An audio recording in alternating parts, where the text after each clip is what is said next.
Excuse me. Austin Price and Patrick Brown. Hey, Coach, how much more do you learn on a day like today when you go into full pads than maybe you are the first couple of days where you're just out there in jerseys and run around with no pads on? And then two, when you look at that linebacking unit, who do you lean on? Because there's just not a lot of experience there. Or do you just kind of just let it happen organically? Yeah, you got to excuse me. The first question, I think anytime you put the pads on, you find out some timeless truth, right? You still got to tackle, you have to block, right? And you obviously got to get off blocks and things of that nature. And, that's what you find out, exactly where we are, as it relates to hitting and shedding. And, as far as number two, with our linebackers, I think a lot of it is just, work by committee right now. All those guys are working extremely hard, to try to separate themselves. And like I said earlier, today was really the first day that we put our pads on. So I think as we continue to move through it, we'll defend, we'll have a chance to define some roles better, but right now it's a little bit by committee, and again, a lot of times that ends up being a good thing because you're developing some depth. Hey, Tim, we talked to Coach Golish on Saturday, and he talked with the offense about maybe being simple early on to kind of build some confidence and kind of see what some guys can do. Are you guys taking a similar approach on defense, or maybe what do the benchmarks look like as you try to install your scheme and get guys kind of entrenched there? Yeah, I think you just obviously want to be able to put them in situations where they can play extremely fast. I don't know if simple is the word for us, but obviously in everything we do, we want to be sound. But we're putting it in, day by day, piece by piece. And the more they can digest, the more that, they will install. But ultimately, we just want to see guys play hard and execute. So, whatever we feel like they can handle as we continue to move forward, we'll continue to put it in. But ultimately, that's really all we're looking for at this point is, who's going to play hard, who's going to strike, get off blocks and make tackles. And that's really what they're being evaluated on to this point. Blake Topmeyer, then Eric Kane.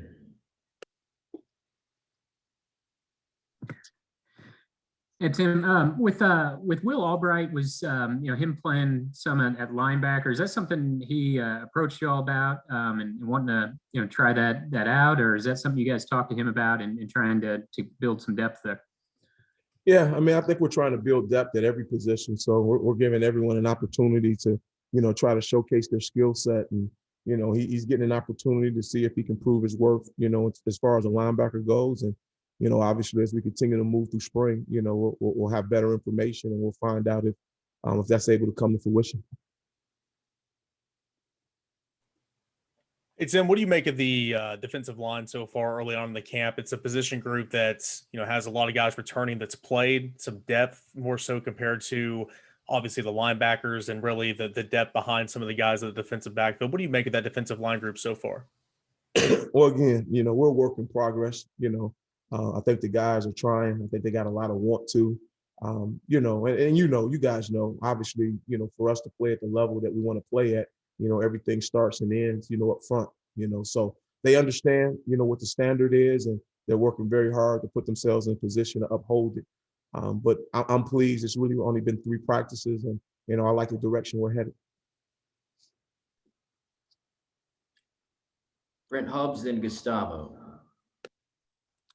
Yeah, Coach, I wonder, big picture, what do you know about your unit you didn't know a week and a half ago? Yeah, I think, again, I don't know if I can really answer that. Every day we're learning something new, just building a relationship, figuring out, what their strengths, weaknesses are, and every day as a staff, we're figuring things out. We're moving guys around. We're going to utilize every single day, every single minute, the 15 opportunities we get to make sure that we're gathering as much information as we can possibly gather to make sure we're able to, put these guys in the best possible position. So we're truly learning every day, about our front, about our back seven. And, that's information that's obviously super valuable, for us to move forward to make sure we have these guys in the right spots. Coach, how do you see your relationship or your connectivity with your players through all those 3 practices? Do you see their, understanding your system more? How do you see that, relationship that you're building on and off the field? I know it has been only 3 practices, but how has it been so far? Yeah, I think it's where you think it would be, obviously, just getting to know these guys and, spending some time with them, not only obviously talking X's and O's, but just talking life skills in general. It's been good, but again, we realize, trust is earned over time, so we're constantly, working extremely hard, to make sure they understand very clearly what our expectations are, obviously on the field, but off the field academically and even socially. So, anytime you're dealing with relationships, it takes time, but, for the 3 practices we've had and obviously the short time that I've been here, myself and the rest of our defensive staff are working very, very hard, to try to build it. David Pascal, then back to David Ubben. Tim, what's this been like personally for you? You had some stability at Penn State. Obviously, you were familiar with the personnel. Obviously, this was a different timetable when you were hired. Has it kind of gone like you expected, or has it been kind of crazy? No, it's been great. Obviously, Knoxville's a great town, great university. Coach Hype and the rest of the defensive staff have been awesome. So it's been great. It's been good. It's obviously, a learning curve, for the whole staff as we get to know our players and get to know each other. But, we live for challenges. It's kind of what gets you going a little bit. Obviously it was a great run at the other place and, it was lifelong friends and relationships that I've developed there, but I'm super excited to be here and continue to build on a tradition that these guys have already established here. Tim, this early, how do you guys handle, not a depth chart formally, but like in your mind, do you have 1s and 2s and 3s that you're rotating in, or are you just throwing guys all over the place? How does that work when you go into team drills?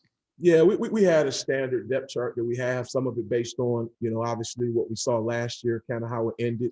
Obviously some of it based on what we saw during our winter conditioning.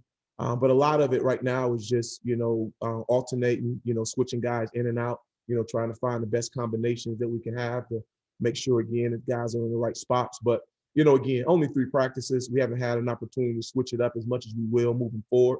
But that's definitely the plan. A defensive end may be a right end instead of a left end. A linebacker may be to the field side, weak side next day. So I think it's in our best interest to make sure we move these guys around to get it on video. So once again, we have the knowledge that we need to make sure we have these guys in the right spots. Ben McKee, then back to Eric Kane. Hey, Tim, I know you're still trying to get a feel for the players, but it's also kind of the first time you've been out on the practice field with the coaches as well. Just how would you assess where you all are right now in terms of trying to be on the same page and kind of communicate the same language and those type of things? Yeah, we're definitely working hard to make sure we're on the same page. But, these guys are veterans. These guys have coached a lot of years, as I have. And we understand that, the communication and the preparation is at the forefront of everything that we want to get done. So we work really hard to make sure that we're on the same page. Thus, when we get on the field, the kids feel that and they can feed off our energy and, how well we prepare. Hey, Tim, you mentioned earlier that, it's just trying to find the right combination of guys and evaluating the guys and maybe moving some around, here in the early part of spring. Have there been any notable position changes, maybe taking a guy from offense and throwing him in there at linebacker or D-line? Anything of note to that nature? Not at this point. None that we will discuss. Thank you. Yeah. Last 2 questions. We have Coach Burns here, Austin Price and Trey Wallace. Hey, Coach, a guy that kind of flashed late in the year last year was Tamarion McDonald. What do you guys think of him at this point in early in spring ball, and what are some of the attributes that you all like about him? Yeah, like his size, he plays the game with tremendous amount of energy. You just feed off his enthusiasm. He loves to play the game. He's obviously, he's still young, and there's a lot of, opportunities out there for him to still cash in on. But, he's definitely one of the guys that, we think have a bright future as he continues to grow, as he continues to learn the position. But he's definitely a kid that we're keeping our eye on. Tim, when you look at overall physicality and the way these guys, last year there were times some players were out of shape just because of maybe how weird the summer was going into fall. Have you noticed guys? I know you probably went back and watched film from last year. Have you noticed some of the guys maybe on defensive line, linebacker, being in better shape as of right now compared to they were last year? Yeah, I'll be honest, it's hard for me to say, where they were in terms of being in shape. Watching video, it's hard to evaluate that, to be quite honest. But, where they are right now, our strength staff is doing a heck of a job of, getting these guys what we need, in terms of them to be able to perform at the level we need them to perform at. So, hats off to those guys. I feel like we're heading in the right direction as far as our, where we need to be in terms of our conditioning, but we obviously got a long way to go, as we continue to work, to get them where exactly we need by the time fall gets around. Thank you, Coach Banks.